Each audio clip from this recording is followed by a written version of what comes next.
Halo, assalamualaikum. Brand audio yang satu ini namanya seringkali dikaitkan dengan Xiaomi. Entah apakah memang ada share Xiaomi di kepemilikannya, namun yang jelas secara desain produk-produknya sama sekali tidak mirip dengan desain Xiaomi secara umum. Yang ini malah lebih kece ya, serius. Saya sudah coba beberapa earbuds dari Feel ini, mulai dari T1 Lite, sisi Nano hingga sisi Pro 2, semuanya punya desain yang stand out. Nah, yang ini dari seri yang berbeda namun tetap kece dengan desain case berbentuk clamshell dan ada lingkaran transparan pada lidnya untuk mengintip ke dalam. Desainnya keseluruhan dibungkus finishing matte yang nyaman di kulit dan yang menarik, Feel Key Pro ini punya dua mode yang membuatnya bisa dipakai sebagai in-ear TWS atau juga half in-ear. Penasaran? Gimana kalau kita bahas speknya dulu kali ya? Dia sudah menggunakan Bluetooth terbaru versi 5.4 dengan kodek yang didukung adalah SBC dan AAC. Kemudian pakai wool basin driver berukuran 10,1 mm dan punya dual mic untuk ANC.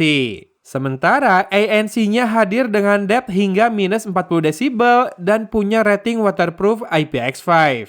Sudah mendukung multi-point connection dan punya pengaturan lebih lengkap di aplikasi Feel Plus ya. Nah, kita lanjut ke hasil pengujian. Backshaker test aman banget, artinya drivernya benar-benar berkualitas nih. Virtualisasi 8 arah akurat, soundstage juga terasa luas, jarak antara front dan surround sangat jelas. Buat gaming, ini juga sangat membantu memunculkan arah tembakan dan langkah lawan agar kita bisa mengantisipasinya. Dan delay saat gaming PUBG Mobile, mendarat memukul, semua gerakan itu masih ada jeda sedikit ya. Tapi minim banget sih hitungannya, karena bahkan ekor langkahnya pun hanya 2 langkah alias udah terbilang acceptable banget. Apalagi kalau kita nyalakan gaming mode di aplikasi, semua gerakan sudah tanpa jeda suara, dan ekor langkah bisa lebih minim lagi, namun tetap maksimalnya di sekitar 2 langkah. Dan buat nonton video, ini udah aman banget ya, no delay. Sementara mikrofonnya saya nilai rata-rata menuju ke bagus, buat harga 700 ribuan, dia sudah meredam noise dengan cukup baik, detail juga jelas tidak mengabur, gain sangat cukup, meski karakter suaranya tidak cukup natural dan bulat, alias seperti mikrofon TWS kebanyakan, yang masih ada karakter suara robot kayak gini. Ya, seperti ini contoh perekaman audio dengan mikrofonnya Feel Key Pro ya. Kalau misalkan suaranya rada aneh, karena memang diganggu dengan cafe noise dari sebuah video di sebelah kiri saya dan kipas angin di sebelah kanan saya. Mau tahu noise-nya kayak asli gimana? Nih, ini dia suaranya ketika direkam dengan kamera yang ada di depan saya. Bisa notice perbedaannya? Habis ini saya berhenti bicara dulu. Oke, saya lanjut lagi ya. Bisa notice nggak tadi pas noise-nya ketika saya berhenti bicara dengan sekarang? Mungkin bisa lebih jelas ya perbedaannya.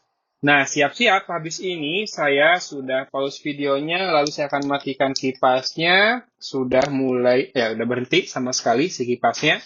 Pelan-pelan biasanya dia akan meningkatkan kualitas perekamannya dan di titik ini apakah sudah lebih detail, lebih bulat dan berisi, dan lebih lancar, nggak putus-putus untuk perekaman audionya. Gimana? Bagus nggak segini? Untuk karakter suara, saya harus bahas di 2 mode ya. Yang pertama di in-ear mode, bassnya itu deep dan cukup punchy, tapi somehow ada efek bumi yang masih kentara hadir.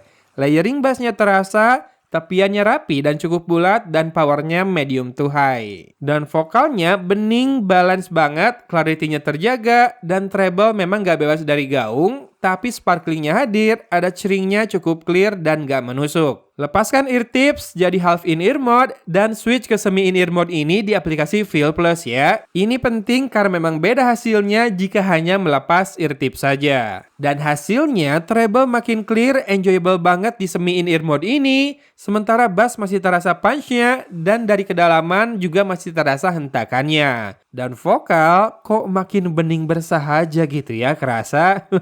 Tentunya di mode semi in-ear ini isolasinya akan terasa kurang ya, karena berbaur suara dari luar yang makin bebas masuk ke telinga. Nah, kalau kamu hanya lepas ear tips tanpa menyalakan semi in-ear mode-nya, bassnya bakal terasa kurang banget dengan treble yang menusuk. Jadi sekali lagi, kalau lepas ear tips, wajib nyalakan semi in-ear mode-nya di aplikasi. Mode semi in-ear ini akan menaikkan power agar tetap terdengar meski isolasinya terbuka. Jadi, kalau mode ini menyala saat kamu pakai ear tips, maka akan kerasa overpowered ya. Dan memang aplikasi Feel Plus ini memainkan peranan penting dalam memaksimalkan fungsi TWS earphone yang satu ini. Termasuk gaming mode yang hanya bisa diaktifkan dari aplikasi ini dan multi-point connection yang defaultnya juga belum aktif. Jadi install, pairing, dan nyalakan di sini ya. Anyway, dengan Feel Key Pro, kita bisa pakai ear tips jika butuh karakter suara warm dan lepas saat butuh karakter lebih bright dan ingin memberi kesempatan buat telinga kita untuk bernafas. Kalau sekedar butuh mendengar suara luar mah, ada open mode alias transparency yang cukup signifikan menambahkan suara ambience ke telinga kita. MAF alias ANC mode-nya juga sukses meredam low frequency noise agar suara-suara tak nyaman bisa dihilangkan. Ada dua mode lain ya, yaitu windy mode untuk lebih meredam desir angin, semisal saat dipakai berolahraga di luar, atau monitor mode yang masih meredam low frequency noise, tapi tetap memasukkan suara orang lain di sekitar. Overall, mode-mode MAF atau ambience-nya ini bakal berguna banget sesuai skenario tertentu dan jadi fitur mahal yang hadir di earphone ini. Ingat, harganya masih 700 ribuan. Jadi, sulit untuk tak merekomendasikan earphone yang satu ini, meski memang karakternya tak sebalance Feel CC series ya. Tapi masih bisa di-tune di equalizer buat cari karakter yang lebih pas. Nah, sisanya fitur-fiturnya sungguh lengkap dan bikin saya susah berpaling nih. Multi-point connection-nya juga pakai indikator suara loh. Semisal device 1 connected, device 2 disconnected, ya kayak gitulah ya. Jadi kita ngeh banget soal device mana yang lagi connect dan device mana yang baru saja terlepas. Dan dual mode yang bisa jadi in-ear dan half in-ear juga jadi pembeda yang sangat nyata nih. Latency juga rendah, apalagi kalau HP-nya sama-sama Bluetooth 5.4 ya. Dan looks-nya kece pakai banget. So, kalau budget kamu memang ada di 700 ribuan, buruan deh cek link di deskripsi dan sikat aja. Kalau saya sudah naksir berat kayak gini, biasanya memang sebagus itu ya earphone-nya. Jadi langsung aja cek link di deskripsi. Ya, ulasannya sampai di sini. Dari Kota Cimahi, Agogon pamit undur diri. Wassalamualaikum warahmatullahi wabarakatuh.